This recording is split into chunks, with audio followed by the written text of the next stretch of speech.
தலகாணி உரம் தைக்க தையல் மிஷின், ஊசி, நூல் எதுவுமே வேண்டாம். ஈஸியாக தலகாணி உரம் ரெடி பண்ணிடலாம். அது எப்படிங்கிறத வீடியோவில் சொல்லியிருக்கிறேன். இது கூடவே டெய்லி லைஃப்க்கு தேவைப்படக்கூடிய ஒரு சில முக்கியமான டிப்ஸ் அண்ட் ட்ரிக்ஸும் சேர்த்தே பார்க்கலாம். ரொம்பவே யூஸ்ஃபுல்லாகவும் இன்ட்ரெஸ்டிங்காகவும் இருக்கும். வீடியோவை கடைசி வரைக்கும் ஸ்கிப் பண்ணாமல் பாருங்கள். பார்க்குறதுக்கு முன்னாடி ஃபர்ஸ்ட் டைம் சேனலை பார்க்குறீங்கன்னா ப்ளீஸ் சப்ஸ்கிரைப் பண்ணிட்டு பாருங்கள். கூடவே இருக்கிற பெல் ஐக்கனையும் கிளிக் பண்ணிக்கோங்க. அப்போ தான் நான் போடுற வீடியோஸ் உங்களுக்கு நோட்டிஃபிகேஷன் வரும். நீங்கள் மிஸ் பண்ணாமல் பார்க்கலாம்.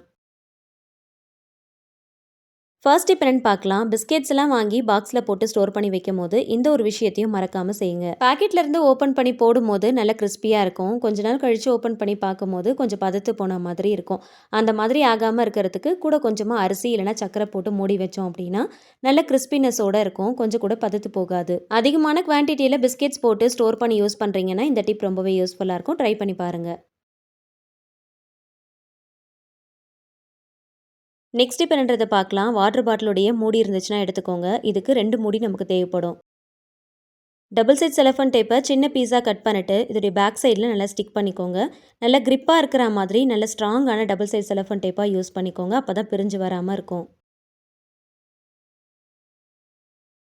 இது அப்படியே நல்லா ஸ்ட்ராங்காக வால்ஸில் வந்து ஸ்டிக் பண்ணிக்கோங்க. மிக்ஸி கிரைண்டருக்கு பக்கத்தில் இந்த மாதிரி ஸ்டிக் பண்ணிவிட்டு அதோடைய ஃப்ளக்கை வந்து இந்த மாதிரி மாட்டி வச்சுக்கலாம். ஃப்ளக்கை எப்பயுமே ஸ்விட்ச் பாக்ஸ்லேயே கனெக்ட் பண்ணி வைக்காமல் இந்த மாதிரி கொஞ்சம் ஆர்கனைஸ் பண்ணி வச்சுக்கோங்க. ரொம்பவே யூஸ்ஃபுல்லாக இருக்கும். நெக்ஸ்ட் இப்போ என்னன்றதை பார்க்கலாம். டபுள் சைஸ் செலஃபன் டேப்லாம் வாங்கி யூஸ் பண்ணுறோம் அப்படின்னா லாஸ்ட்டாக யூஸ் பண்ணி முடிச்சதுக்கப்புறம் உள்ளே இந்த மாதிரி வளைய மாதிரி இருக்கும். அதை எடுத்து தூக்கி போட்டுறாதீங்க. இந்த மாதிரி ஸ்டாண்டு மாதிரி யூஸ் பண்ணிக்கலாம். முக்கியமாக மண்சட்டிலாம் வைக்கிறதுக்கு ரொம்பவே யூஸ்ஃபுல்லாக இருக்கும். நெக்ஸ்ட் இப்போ என்னன்றதை பார்க்கலாம். பென்சில் ரொம்ப குட்டியாயிருச்சு அப்படின்னா பிடிச்சி எழுதுறதுக்கு ரொம்ப சிரமமாக இருக்கும். அதுக்கு இந்த ஒரு சின்ன டிப்பை ஃபாலோ பண்ணிக்கோங்க. ரொம்ப ஈஸியாக இருக்கும். சிரமம் இல்லாமல் பிடிச்சி எழுதுறதுக்கு காலியான பேனாவுடைய மூடி இருக்கும் இல்லையா, அதை இந்த மாதிரி பேக் சைடில் மாட்டி விட்டுருங்க. மாட்டிட்டு இந்த மாதிரி பிடிச்சி எழுதுனீங்க அப்படின்னா பென்சில் கொஞ்சம் லென்த்தியாக இருக்கிற மாதிரி இருக்கும். பிடிச்சி எழுதுறதுக்கு வசதியாக இருக்கும். பென்சில் ரொம்ப குட்டியாக இருக்கும் போது கையில் பிடிச்சி எழுதும் போது கொஞ்சம் டிஸ்டர்பன்ஸாக இருக்கிற மாதிரி இருக்கும். அதே பேனா மூடியை மாட்டிட்டு எழுதும் போது ரொம்ப ஈஸியாக இருக்கும். பென்சில் ரொம்ப குட்டியாயிருச்சுன்னா தூக்கி போடாமல் இந்த மாதிரி யூஸ் பண்ணிக்கோங்க. நெக்ஸ்ட் இப்போ என்னன்றதை பார்க்கலாம். முட்டை ஆம்லேட் போடும்போது மிளகுத்தூள் மிக்ஸ் பண்ணிவிட்டு போடுறத விட ஆம்லேட் போட்டு முடிச்சதுக்கப்புறமா மேலால் இந்த மாதிரி தூவிட்டு சாப்பிட்டு பாருங்கள். டேஸ்ட் ரொம்ப நல்லாயிருக்கும். இதில் வெங்காயம், பச்சை மிளகாய், கருவேப்பிலை, கொத்தமல்லி, மஞ்சள் தூள், உப்பு, இஞ்சி பூண்டு பேஸ்ட் எல்லாத்தையுமே பீட் பண்ணிவிட்டு இந்த மாதிரி தோசை மாதிரி ஊற்றிட்டு அதுக்கு மேலே மிளகு தூவிட்டு சாப்பிட்டு பாருங்கள். நெக்ஸ்ட் இப்போ என்னன்றதை பார்க்கலாம். ட்ராவல் டைமில் வெளியில் ஹோட்டலெல்லாம் நம்ம வாங்கி சாப்பிடும் போது கவரில் சட்னி சாம்பார்லாம் கொடுப்பாங்க. சாப்பிட்டு முடிச்சதுக்கப்புறம் இதை அப்படியே வச்சுருவோம். இதை கட்டுறதுக்கு கயிறோ இல்லை போடுறதுக்கு ரப்பர் பேண்டோ நம்மக்கிட்ட இருக்காது. இட்லி, தோசை, சட்னி சாம்பார்லாம் வாங்கும் போது பாலித்தீன் கவரில் போட்டு கொடுப்பாங்க இல்லையா, ஸோ அந்த கேரி பேக்கை எடுத்துக்கோங்க. அதில் ஒரு கார்னரில் அந்த கைப்பிடி சைடை மட்டும் கட் பண்ணி எடுத்துக்கோங்க. அதை நம்ம கட் பண்ணி எடுத்துகிட்டு இதை அப்படியே வந்து நல்லா சுருட்டிட்டு இதை நல்லா வந்து கட்டி வைக்கிறதுக்கு நம்ம யூஸ் பண்ணிக்கலாம். இதை கட்டுறதுக்கு கயிறோ இல்லைனா ரப்பர் பேண்டோ தேடணும் அப்படிங்கிற அவசியம் இருக்காது. எமர்ஜென்சி டைமில் இந்த டிப் ரொம்பவே யூஸ்ஃபுல்லாக இருக்கும். ட்ரை பண்ணி பாருங்கள். முக்கியமாக ட்ராவல் டைமில் இந்த மாதிரி கட்டி வைக்கிறதுனால மிச்சம் மீதி இருக்கிற சட்னி சாம்பார்லாம் கீழே சிந்தாமல் இருக்கும். நெக்ஸ்ட் இப்போ என்னன்றதை பார்க்கலாம். டின்னில் இந்த மாதிரி நெய்லாம் வாங்கி வச்சுருப்போம். அந்த நெய் பார்த்திங்கன்னா ரொம்ப கட்டியான மாதிரியே இருக்கும். இதை உடனே வந்து நம்ம மெல்ட் பண்ணணும் அப்படின்னா இந்த ஒரு சின்ன டிப்பை ஃபாலோ பண்ணிக்கோங்க. ஒரு சின்ன ஸ்பூன் எடுத்துக்கோங்க. இதை இந்த மாதிரி நல்லா ஹீட் பண்ணிக்கோங்க. பேக் சைட்லேயும் ஃப்ரண்ட் சைட்லேயும் இந்த மாதிரி நல்லா மாற்றி மாற்றி ஒரு 3 to 4 செகண்ட்ஸ் மட்டும் நல்லா ஹீட் பண்ணி எடுத்துக்கோங்க. இது அப்படியே நெய் இருக்கிற அந்த டின்னுக்குள்ளே விட்டுட்டு தேவையான அளவுக்கு நெய் எடுத்தீங்க அப்படின்னா இந்த கரண்டியில் இருக்கிற அந்த ஹீட்லேயே அந்த நெய் நல்லா உருக ஆரம்பிச்சிரும். இதே இந்த நெய்யை டிஃபன் பாக்ஸ்லலாம் நம்ம போட்டு வச்சுருந்தோம் அப்படின்னா டேரெக்டாக அடுப்பு மேலே வச்சு நம்ம லைட்டாக ஹீட் பண்ணிட்டு மெல்ட் பண்ணி நம்ம யூஸ் பண்ணிக்கலாம். ஆனால் இந்த மாதிரி டின்லலாம் இருந்துச்சு அப்படின்னா அந்த மாதிரி நம்ம செய்ய முடியாது இல்லையா, அதுக்கு இந்த டிப் ரொம்பவே யூஸ்ஃபுல்லாக இருக்கும். இதுக்காக மெனக்கெட்டு ஒரு பாத்திரம் எடுத்து அதில் நெய்யை போட்டு மெல்ட் பண்ணணும் அப்படின்ற அவசியம் இருக்காது. பாத்திரம் வீணாகாமல் தேவைப்படுறத இந்த மாதிரி கரண்டியை ஹீட் பண்ணிட்டு உள்ளே விட்டு நம்ம யூஸ் பண்ணிக்கலாம். எனக்கு தாளிப்பு போடுறதுக்கு ஒரு 2 ஸ்பூன் அளவுக்கு மட்டும்தான் தேவைப்பட்டுச்சு. அதனால் நான் ஸ்பூன் யூஸ் பண்ணியிருக்கிறேன். அதிகமான குவான்டிட்டியில் உங்களுக்கு தேவைப்படுது அப்படின்னா ஒரு பெரிய குழிக்கரண்டி எடுத்து ஹீட் பண்ணிவிட்டு அதை உள்ளே விட்டு நீங்கள் எடுத்துக்கலாம். கெட்டியாக இருக்கிற நெய்யை சீக்கிரமாக மெல்ட் பண்ணி யூஸ் பண்ணுறதுக்கு இந்த டிப் ரொம்பவே யூஸ்ஃபுல்லாக இருக்கும். பாருங்கள் எந்த அளவுக்கு நல்லா மெல்ட் ஆகிருக்குன்னு. நெக்ஸ்ட் டிப்ன்றது பார்க்கலாம். சம்மர் டைமில் வாட்டர் பாட்டில் கண்டிப்பாக எல்லாருமே ரொம்ப அதிகமாக யூஸ் பண்ணுவோம். வாட்டர் பாட்டிலுடைய மூடி சரியாக மூடாமல் கொஞ்சம் லூஸாக இருந்துச்சு அப்படின்னா கார்னரில் இந்த மாதிரி ஒரு ரப்பர் பேண்ட் போட்டுட்டு மூடினீங்க அப்படின்னா நல்லா டைட்டாக மூடிடும். தண்ணி கீழே சிந்தாமல் இருக்கும். நெக்ஸ்ட் டிப்ன்றதை பார்க்கலாம். ரொம்ப ரொம்ப யூஸ்ஃபுல்லான ஒரு டிப் தான் இது. கவரிங்லேயோ இல்லைனா கோல்டுலேயோ இந்த மாதிரி நெக் செட்லாம் யூஸ் பண்ணுறோம் அப்படின்னா கண்டிப்பாக அந்த டிப் உங்களுக்கு ரொம்பவே யூஸ்ஃபுல்லாக இருக்கும். குழந்தைங்களுக்கு கொஞ்சம் காஸ்ட்லியாக இருக்கிற மாதிரி நெக் செட்லாம் போட்டு விடுறோம் அப்படின்னா அது மிஸ் ஆகாமல் இருக்கிறதுக்கு இந்த ஒரு சின்ன டிப்பை ஃபாலோ பண்ணிக்கோங்க. ரொம்பவே யூஸ்ஃபுல்லாக இருக்கும். செயின் போட்டு விடும்போது அதோடைய பேக் சைடில் இந்த மாதிரி ஹூக் கொடுத்துருப்பாங்க. அதை நீக்கிட்டு இயரிங்ஸில் நம்ம போடக்கூடிய திருகாணி இருக்கும் இல்லையா, இந்த மாதிரி ரப்பர் டைப்பில் இருக்கிற மாதிரி திருகாணி எடுத்து வச்சுக்கோங்க. இதை போட்டு ப்ரெஸ் பண்ணிவிட்டு லாக் பண்ணிங்கன்னா நல்லா லாக் ஆயிரும். பட்டன் டைப்பில் இருக்கிற மாதிரி திருகாணி யூஸ் பண்ணாதீங்க. இந்த மாதிரி ரப்பர் டைப்பில் இருக்கிற மாதிரி திருகாணி யூஸ் பண்ணீங்க அப்படின்னா, நல்லா ப்ரெஸ் பண்ணீங்க அப்படின்னா நல்லா லாக் ஆயிரும். கோல்டோ கவரிங்கோ எது போட்டாலும் இந்த மாதிரி கொஞ்சம் சேஃபாக போட்டு விட்டீங்க அப்படின்னா, கொஞ்சம் காஸ்ட்லியான ஜுவல்ஸாக இருந்துச்சு அப்படின்னா மிஸ் ஆகாமல் இருக்கிறதுக்கு இந்த டிப் ரொம்பவே யூஸ்ஃபுல்லாக இருக்கும்.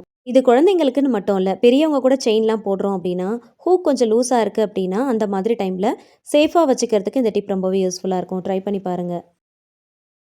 நெக்ஸ்ட் டிப்ன்றது பார்க்கலாம். செயினில் இந்த மாதிரி ஹூக் வந்து மெல்லிஸாக இருந்துச்சு அப்படின்னா, இந்த மாதிரி பட்டன் டைப்பில் இருக்கிற திருகாணி யூஸ் பண்ணிக்கலாம். அதே இந்த மாதிரி கொஞ்சம் அகலமாக இருந்துச்சு அப்படின்னா, ரப்பர் டைப்பில் இருக்கிற இந்த திருகாணி யூஸ் பண்ணால் தான் கரெக்டாக லாக் ஆகும்.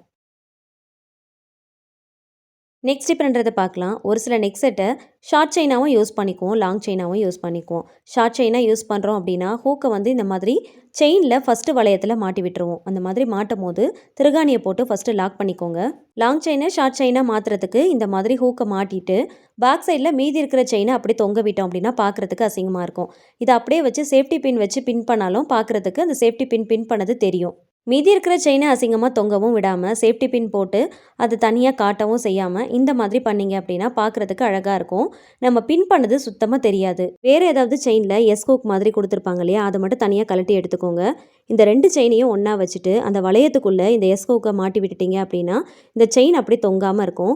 சேஃப்டி பின் போட்டோம் அப்படின்னா தனியாக தெரியும். ஆனால் இந்த மாதிரி எஸ் ஹூக் போட்டோம் அப்படின்னா ரெண்டும் ஒரே கலரில் இருக்கிறதுனால சுத்தமாக தெரியாது, நல்லா லாக் ஆகிருக்கும். ஒரு பக்கம் திருகாணியை போட்டு லாக் பண்ணியிருக்கோம், இன்னொரு பக்கம் எஸ் ஹூக் போட்டு லாக் பண்ணியிருக்கிறோம். ஸோ 2 பக்கமும் சேஃபாக லாக் ஆகிருக்கும். 2 செயினையும் ஒன்றா சேர்த்து ஒரே டைமில் லாக் பண்ணியிருக்கோம். இது பார்க்குறதுக்கும் அசிங்கமாக தெரியாது. கண்டிப்பாக அந்த டிப் ரொம்பவே யூஸ்ஃபுல்லாக இருக்கும். ட்ரை பண்ணி பாருங்கள். நெக்ஸ்ட் டிப்ன்றதை பார்க்கலாம். இந்த மாதிரி ஸ்டோன்ஸ் எல்லாம் வச்சா மாதிரி நெக் செட்டோ இல்லைனா ஹியரிங்ஸோ இல்லைனா பேங்கிள்ஸோ வாங்குகிறோம் அப்படின்னா கொஞ்ச நாள்லேயே இந்த கல்லெல்லாம் பார்த்தீங்கன்னா அப்படியே ஃபேட் ஆன மாதிரி ஆகிடும், தண்ணி படப்பட.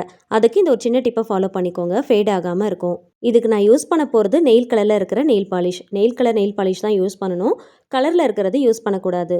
இந்த நெயில் பாலிஷை யூஸ் பண்ணி ஸ்டோன்ஸ் ஃபுல்லாகவே லைட்டாக வந்து கோட் பண்ணிவிடுங்க. கோட் பண்ணிவிட்டு நல்லா காய வச்சுட்டு அதுக்கப்புறம் யூஸ் பண்ணுங்கள். தண்ணி பட்டாலும் கருத்து போகாமல் ஃபேட் ஆகாமல் இருக்கும். வாங்கின புதுசில் பளபளன்னு நல்லாயிருக்கும். கொஞ்ச நாள் யூஸ் பண்ண ஃபேட் ஆன மாதிரி ஆகிடும். ஸோ கொஞ்சம் மங்கி போன மாதிரி ஆகிடும். அந்த மாதிரி ஆகாமல் வருஷக்கணக்கில் ஃபேட் ஆகாமல் வச்சு யூஸ் பண்ணுறதுக்கு இந்த டிப் ரொம்பவே யூஸ்ஃபுல்லாக இருக்கும். ட்ரை பண்ணி பாருங்கள். இதில் நம்ம nail colour nail polish use பண்ணியிருக்கிறதுனால நம்ம கோட் பண்ணது சுத்தமாக தெரியவே தெரியாது. காய வச்சுட்டு யூஸ் பண்ணிக்கோங்க. இந்த நெக் செட்டை மோர் தென் 3 இயர்ஸாக நான் யூஸ் பண்ணிட்டுருக்கேன். இந்த மாதிரி கோட் பண்ணிட்டு தான் நான் யூஸ் பண்ணிட்டுருக்கேன். ஆல்ரெடி நான் கோட் பண்ணி தான் வச்சுருக்கிறேன். உங்களுக்கு வீடியோவில் காட்டுறதுக்காக அகைன் வந்து கோட் பண்ணி காட்டுறேன். நிறைய டைம் இதில் தண்ணி பட்டுருச்சு, ஆனாலும் இது ஃபேட் ஆகாமல் அப்படியே புதுசு போலயே இருக்குது பாருங்கள். இதுக்கு ரீசன் இந்த மாதிரி கோட் பண்ணி யூஸ் பண்ணுறது தான். எனக்கு ரொம்பவே யூஸ்ஃபுல்லாக இருக்கிற ஒரு டிப்பை உங்ககிட்ட ஷேர் பண்ணியிருக்கேன். நீங்களும் ட்ரை பண்ணி பாருங்கள்.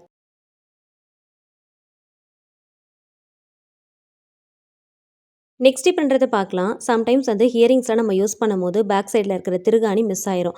ஆனால் ஹியரிங்ஸ் வந்து பார்க்குறதுக்கு அழகாக இருக்கும். அந்த மாதிரி டைமில் இந்த மாதிரி எரேசர் எடுத்துக்கோங்க. அதோடைய பேக் சைடில் இந்த மாதிரி கொஞ்சம் லைட்டாக கட் பண்ணிக்கோங்க. இதுக்கு ஒயிட் கலரில் இருக்கிற எரேசர் கூட யூஸ் பண்ணிக்கலாம், இல்லைனா கலர் கலராக கூட வருது இல்லையா, ஸோ அது கூட வாங்கி வச்சுட்டு நீங்கள் யூஸ் பண்ணிக்கலாம். இந்த மாதிரி குட்டி பீசஸாக கட் பண்ணி எடுத்துக்கோங்க. திருகாணி மாட்டுற மாதிரி இதை மாட்டிட்டு யூஸ் பண்ணிக்கலாம். இதை மாட்டியிருக்கிறது சுத்தமாக தெரியவே தெரியாது. வேணும்னா இதை இன்னும் கூட கொஞ்சம் குட்டியாக கட் பண்ணிக்கலாம், பார்க்குறதுக்கு சுத்தமாக தெரியாது. ஹியரிங்ஸ் நல்லாயிருக்கு, ஆனால் திருகாணி இல்லை அப்படிங்கிறதுக்காண்டி போடாமல் இருக்காதீங்க. இந்த மாதிரி ரப்பர் யூஸ் பண்ணிவிட்டு அழகாக யூஸ் பண்ணிக்கோங்க. நெக்ஸ்ட் டிப்ன்றது பார்க்கலாம்.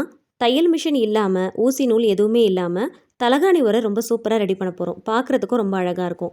எப்படி ரெடி பண்ணலாம் அப்படிங்கிறத பார்க்கலாமா? நல்ல கலர்ஃபுல்லாக இருக்கிற மாதிரி, கொஞ்சம் டிசைன்லாம் இருக்கிற மாதிரி பழைய ஷாலாக இருந்துச்சுன்னா எடுத்துக்கோங்க. அதில் பில்லோவை வச்சுக்கோங்க. பில்லோ வச்சுட்டு அதோடைய சைஸ்க்கு ஏற்ற மாதிரி கட் பண்ணி எடுத்துக்கோங்க.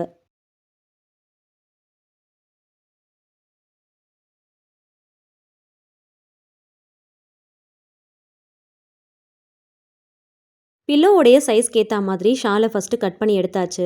இப்போது இந்த சைடும் அந்த சைடும் லெஃப்ட் அண்ட் ரைட் 2 சைட்லேயும் நான் கட் பண்ணுற மாதிரி 2 துணியையும் சேர்த்து வச்சு கட் பண்ணிக்கோங்க.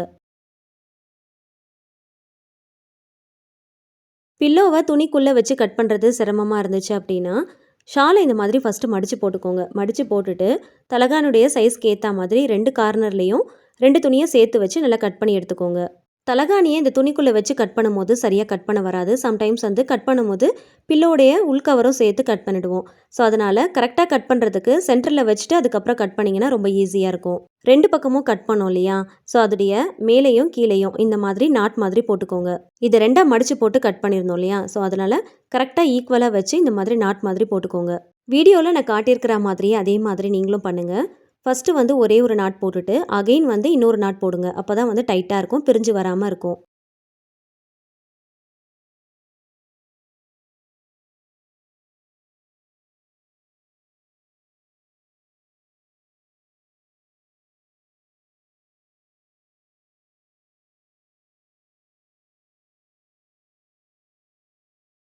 இப்போ இன்னொரு பக்கம் திருப்பி போட்டுட்டு அதே மாதிரி நாட் போட்டுக்கலாம்.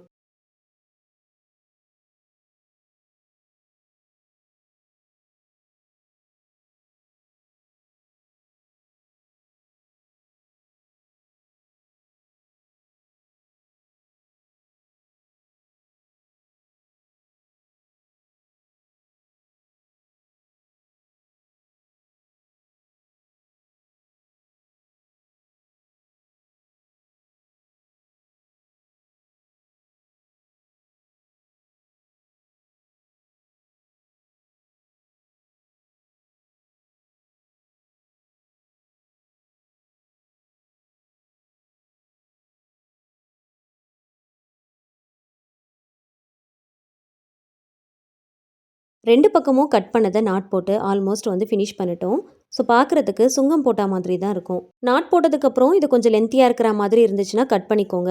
எனக்கு வந்து இது பார்க்குறதுக்கு கம்ஃபர்டபுளாக இருந்துச்சு. ஸோ அதனால் நான் வந்து கட் பண்ணல. அப்படி கட் பண்ணுற மாதிரி இருந்துச்சு அப்படின்னா 1 இன்ச் சைஸ்க்கு இந்த சுங்கம் மாதிரி விட்டுட்டு அதுக்கப்புறம் கட் பண்ணுங்கள். இது பார்க்குறதுக்கு கொஞ்சம் டிசைன் மாதிரி அழகாக இருக்கும். இது பார்க்குறதுக்கு அப்படியே பில்லோ கவர் மாதிரியே இருக்கும். இந்த சைடில் பில்லோவை உள்ளே போட்டுக்கலாம், வெளியில் எடுத்துக்கலாம். வாஷ் பண்ணும்போது இந்த சைடில் பில்லோவை வெளியில் எடுத்துகிட்டு வாஷ் பண்ணிக்கலாம். சைடில் இருக்கிற இந்த நாட்டெல்லாம் எப்பயுமே கழட்டணும் அப்படிங்கிற அவசியம் இருக்காது. பில்லோ கவரை வாஷ் பண்ணணும்னா இந்த கேப் வழியாக உள்ளே இருக்கிற பில்லோவை வெளியில் எடுத்துகிட்டு இதை அப்படியே வாஷ் பண்ணிக்கலாம். சைடில் இருக்கிற இந்த நாட்டெல்லாம் ரிமூவ் பண்ண வேண்டாம். தையல் மிஷின் இல்லாமல் ஊசி நூல் இல்லாமல் ரொம்ப ஈஸியாக பில்லோ கவர் ரெடி பண்ணிட்டு பார்த்தீங்களா? இது பார்க்குறதுக்கு நல்ல கலர்ஃபுல்லாக சைடில் இந்த மாதிரி சுங்கம்லாம் போட்டிருக்கிறதுனால பார்க்குறதுக்கு நல்ல டிசைனாக அழகாக இருக்கும். அப்படியே பில்லோ கவர் மாதிரியே இருக்கும். இதை தைக்காமல் ரெடி பண்ணியிருக்கோம் அப்படின்னு சொன்னால் யாருமே நம்ப மாட்டாங்க. இது பார்க்குறதுக்கு ரொம்ப அழகாக இருக்கும். கண்டிப்பாக ஒரு தடவையாவது ட்ரை பண்ணி பாருங்கள். ரொம்பவே யூஸ்ஃபுல்லான ஒரு டிப் தான் இது. வீடியோ பிடிச்சா மறக்காமல் லைக் பண்ணுங்கள். ஃப்ரெண்ட்ஸ் அண்ட் ஃபேமிலிஸ் கூட ஷேர் பண்ணிக்கோங்க. கண்டிப்பாக ட்ரை பண்ணி பார்த்துட்டு ஃபீட்பேக் ஷேர் பண்ணுங்கள். இந்த மாதிரி நான் யூஸ்ஃபுல்லான கண்டென்ட் தெரிஞ்சுக்க என்னோட சேனலை மறக்காமல் சப்ஸ்கிரைப் பண்ணிட்டு சப்போர்ட் பண்ணுங்கள். Thank you so much. கீப் வாட்சிங்.